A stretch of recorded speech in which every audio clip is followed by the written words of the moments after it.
اعوذ باللہ من الشیطان الرجیم بسم اللہ الرحمن الرحیم بلسان عربی مبین صدق اللہ العظیم۔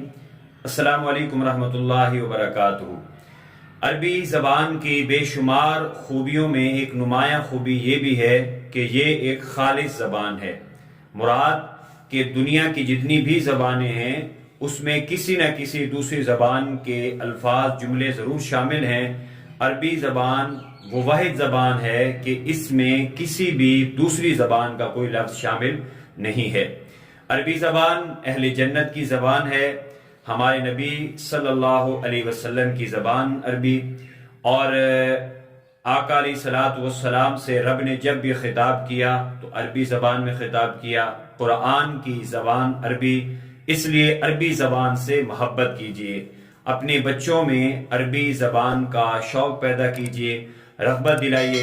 آج ہم آپ کو اپنے ہاتھ کی انگلیوں کے نام عربی میں بتائیں گے۔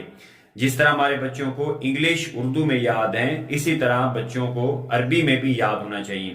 تو سب سے پہلے چھوٹی انگلی خنصر، اس کے ساتھ والی بنصر، درمیان والی وسطی، اور شہادت والی سبابہ، اور انگوٹھے کو ابہام کہا جاتا ہے۔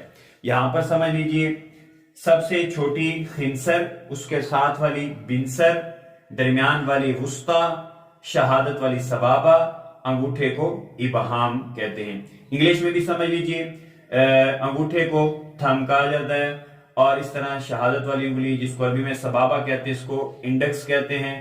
یہ درمیان والی انگلی مڈل فنگر، اور یہ اس کے ساتھ والی رنگ فنگر، اور سب سے جو آخر والی چھوٹی انگلی ہے اس کو لٹل فنگر بھی کہا جاتا ہے، اور اس کو پنکی بھی کہتے ہیں۔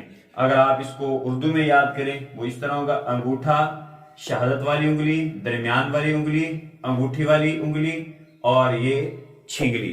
اپنے بچوں کو یاد کروائیں، ان میں عربی زبان کی رغبت دلائیں، شوق بڑھائیں۔ والسلام، اللہ حافظ۔